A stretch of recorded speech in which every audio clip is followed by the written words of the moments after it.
샬롬, 좋은 아침입니다. 2026년 1월 29일 매일 성경 순서에 따라서 창세기 20장 1절부터 18절까지 말씀을 함께 묵상하고 기도하는 시간을 가지도록 하겠습니다. 오늘 말씀의 제목은 아브라함의 중보기도입니다.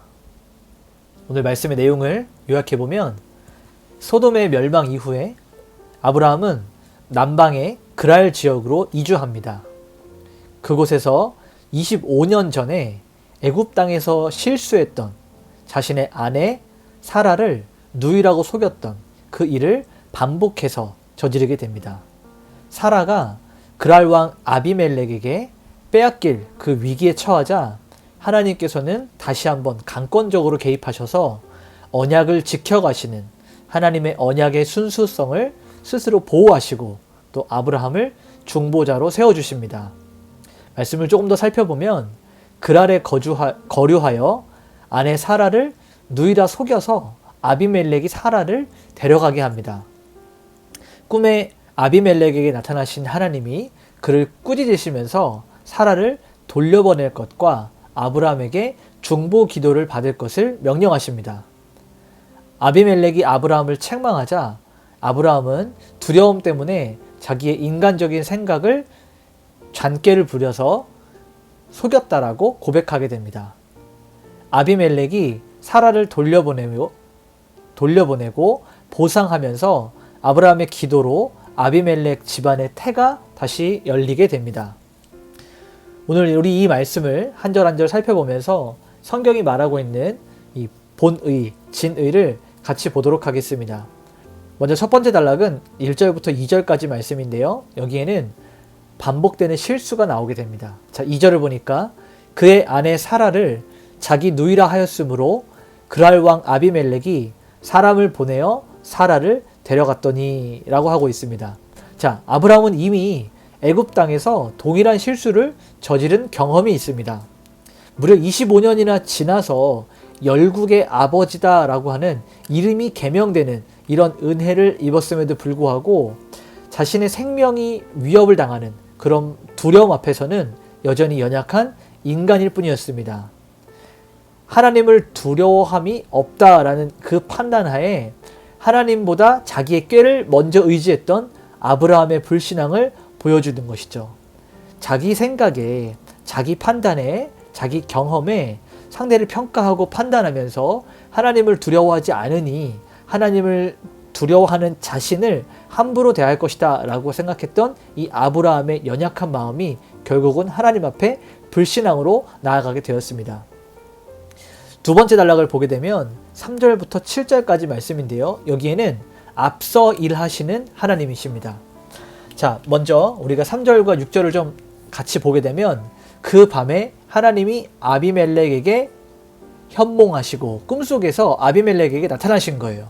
그러면서 나도 네가 온전한 마음으로 이렇게 한 줄 알았으므로 너를 막아 내게 범죄하지 아니하게 하였나니 라고 말씀이 기록되어 있습니다.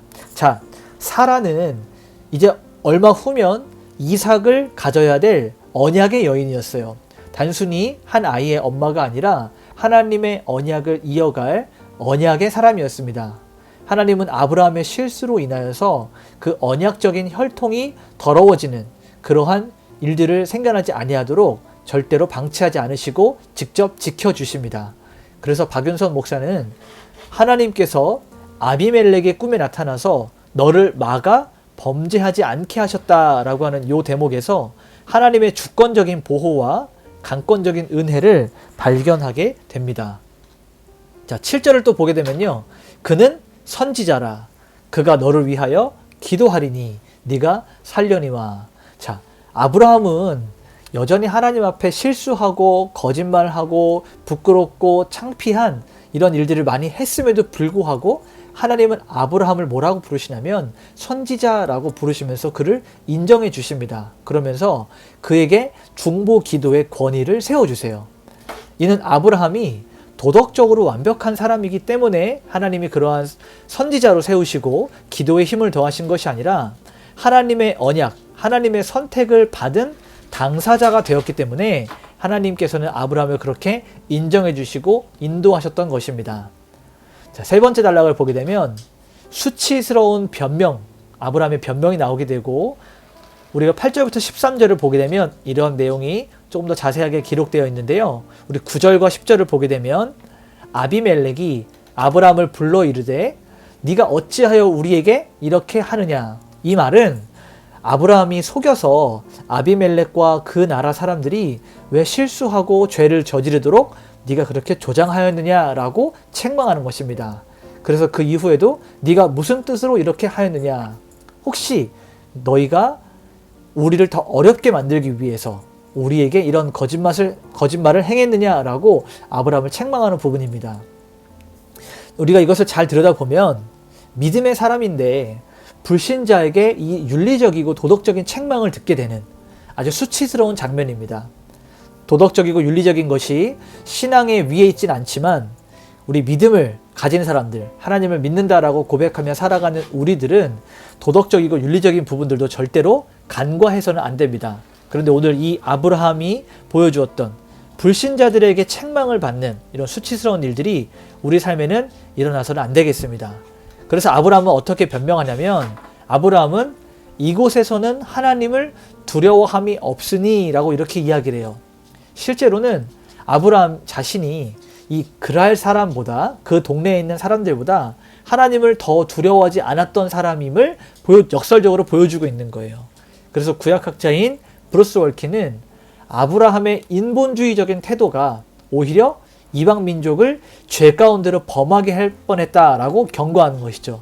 그러니까 우리로 하여금 다른 사람들이 죄를 짓지 않도록 보호해줘야 되는, 오히려 더 정결하고 거룩한 자리에 서야 되는데, 아브라함의 태도와 그의 자세를 봤을 때는 아브라함으로 인하여서 다른 이들이 죄를 짓게 되는 그러한 경우를 만들어내는 이런 부분들을 책망받고 있다라고 하는 것입니다. 자, 마지막 단락을 보게 되면 17절에서 18절인데요. 이 기도를 통해서 하나님께서 태의 문을 열어주시는 장면이 나오게 됩니다. 17절을 보게 되면 아브라함이 하나님께 기도하며 하나님이 아비멜렉과 그의 아내와 여종을 치료하사 출산하게 하셨으니 라고 기록되어 있습니다. 자, 아브라함의 기도로 아비멜렉 가문의 태가 열려요.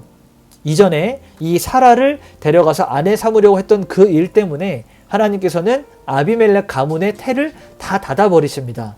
그런데 오늘 이 17절에서 아브라함이 하나님께 기도하는 이 중보 기도를 통해서 아비멜렉 가문의 태가 다시 열리게 되는 것이죠.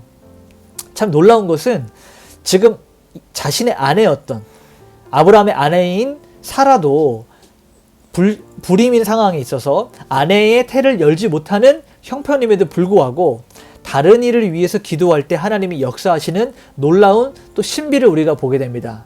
그러니 이 중보 기도는 중보 기도를 하는 그 자의 자격이 아니라 기도를 들으시는 하나님의 신실함에 따라 기도가 응답된다는 것을 우리는 또 보고 배울 수가 있습니다. 오늘 말씀을 정리하면서 원포인트로, 우리는 끊임없이 실수하고 넘어지지만 하나님은 당신의 언약을 지키기 위해서 결코 쉬지 않으신다라는 사실을 기억해야 됩니다. 결국 하나님의 영광을 위한 하나님의 열심, 하나님의 일을 이루시기 위한 하나님의 성실함, 우리가 이것들을 성경 말씀을 통해서 배울 수 있게 된 것이죠. 아브라함은 똑같은 죄를 계속해서 반복하지만 하나님은 아브라함을 포기하지 않으셨습니다.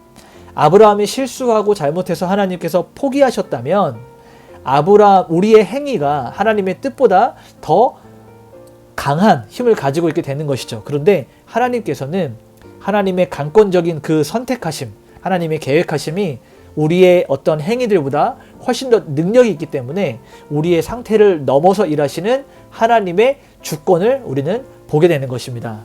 이제 우리 오늘 이러한 말씀을 정리하면서 우리 삶 가운데로 이렇게 좀 적용했으면 좋겠습니다.